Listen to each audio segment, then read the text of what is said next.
Assalamualaikum warahmatullahi wabarakatuh. Nama saya Yuki Ridwana Pitepulu. Di sini saya akan menyampaikan materi saya mengenai komunikasi dan perubahan dalam pembangunan.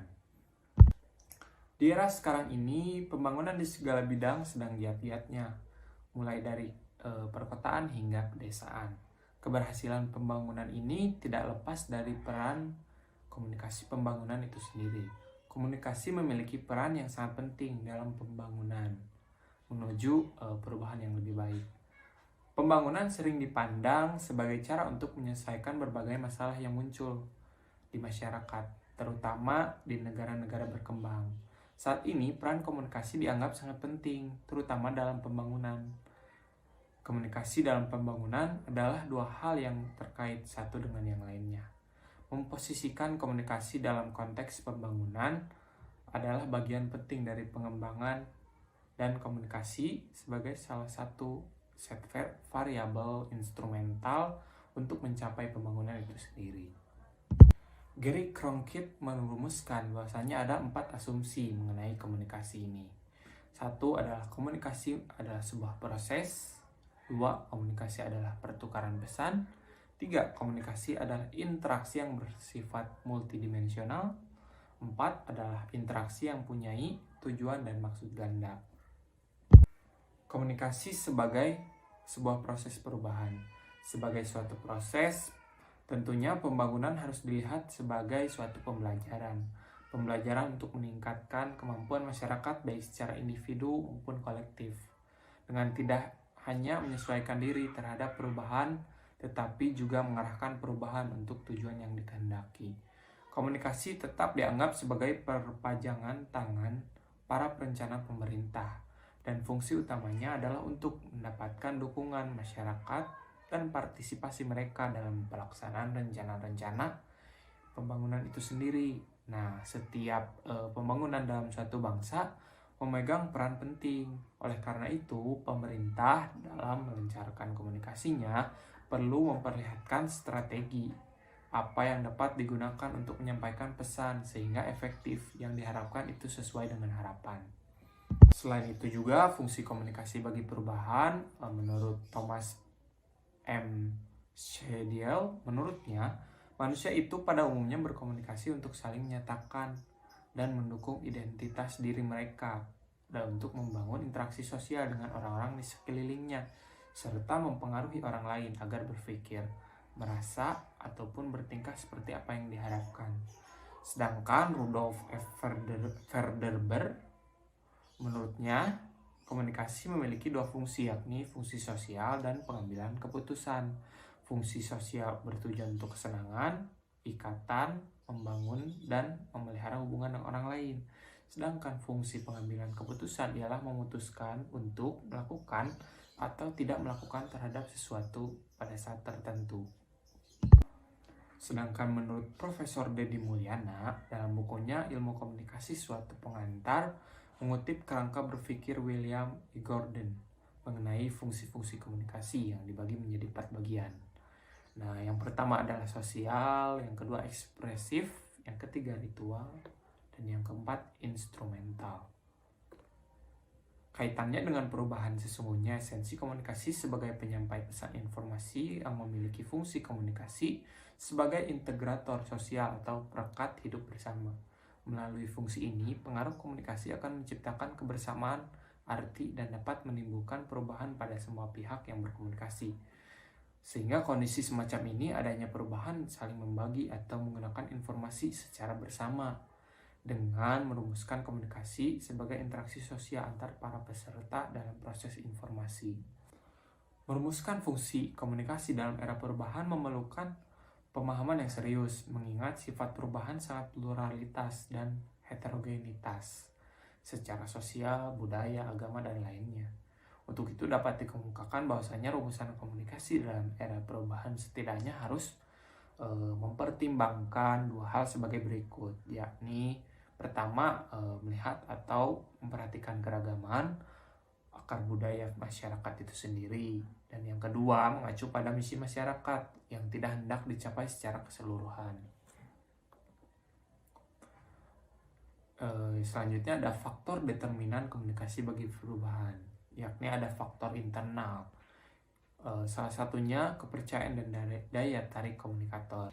Everett and Roger membedakan antara kondisi interaksi homofili dan heteropili. Pada kondisinya, homofili komunikator dan komunikan merasa ada kesamaan dalam status sosial ekonomi, pendidikan, sikap, dan kepercayaan.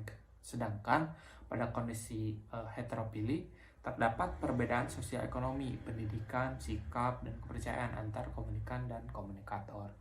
Message yang dapat dimengerti dan logis.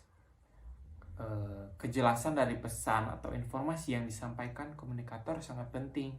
Hal ini untuk diterapkan agar menghindari kesalahpahaman komunikan dalam menangkap isi pesan atau informasi yang disampaikan dari komunikator.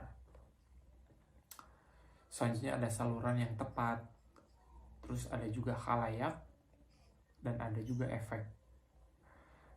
Saluran itu sendiri berkaitan dengan sarana atau penyedia penyampai pesan medianya gitu. Sedangkan khalayak itu sendiri apa yang menjadi sasaran dari si penyampai atau komunikator itu sendiri. Nah, efek itu sendiri merupakan pengaruh yang ditimbulkan pesan dari komunikator.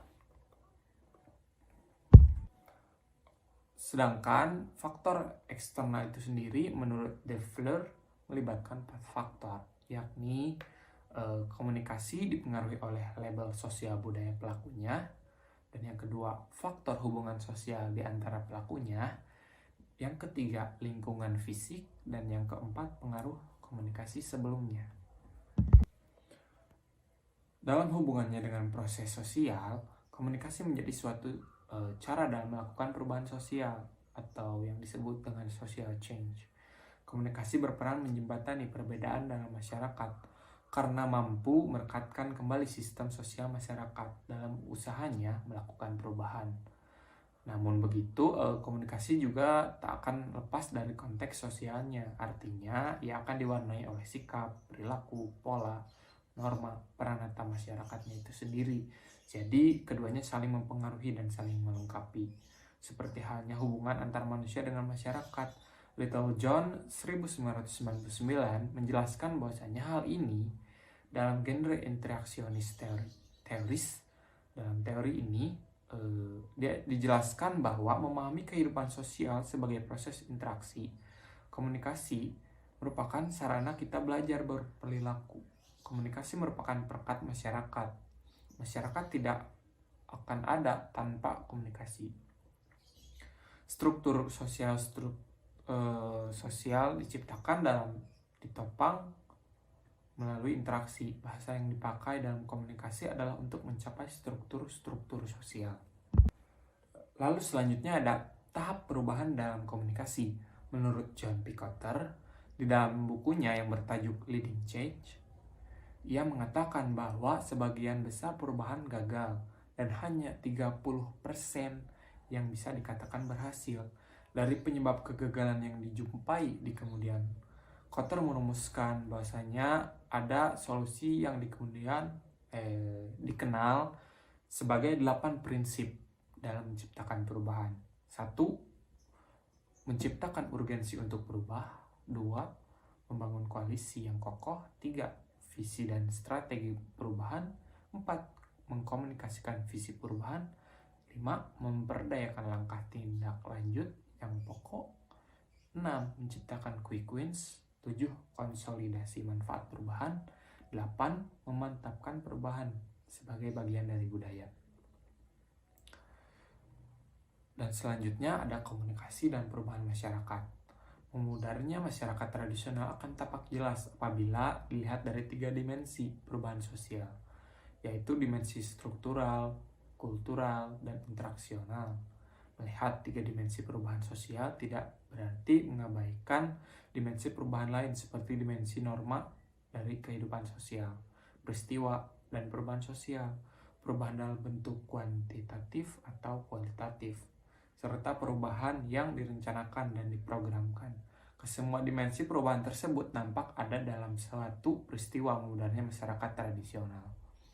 Perubahan sosial adalah proses di mana sosial yang dialami oleh anggota masyarakat serta semua unsur-unsur budaya dan sistem-sistem sosial di mana semua tingkat kehidupan masyarakat secara sukarela atau dipengaruhi oleh unsur-unsur eksternal meninggalkan pola-pola kehidupan, budaya, sistem sosial lama, kemudian menyesuaikan diri atau menggunakan pola-pola sosial yang baru. Dalam hubungannya yang proses sosial, komunikasi menjadi sebuah cara dalam melakukan perubahan sosial.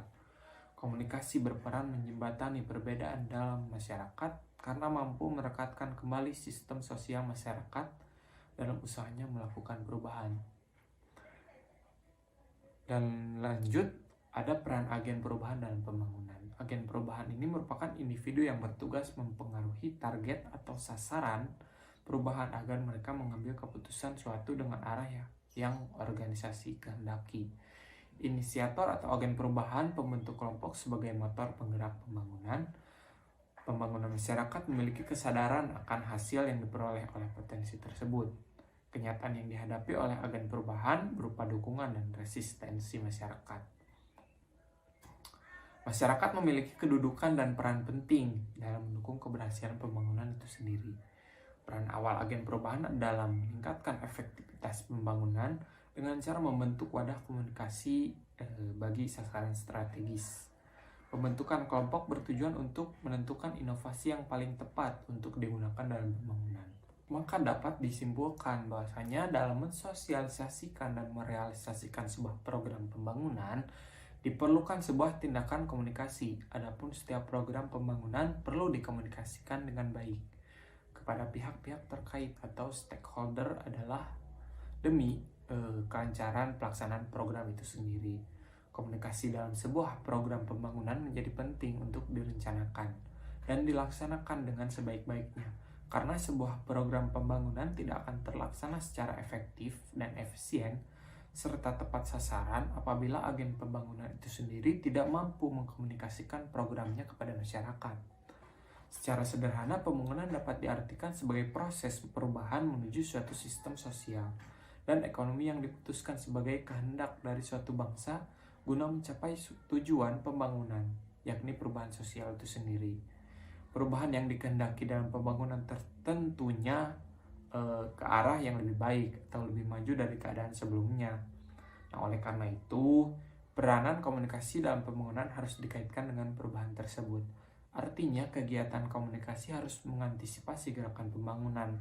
Pembangunan merupakan sebuah proses yang penekanannya lebih ke arah keselarasan antara aspek kemajuan lahiriah dan kepuasan batiniah.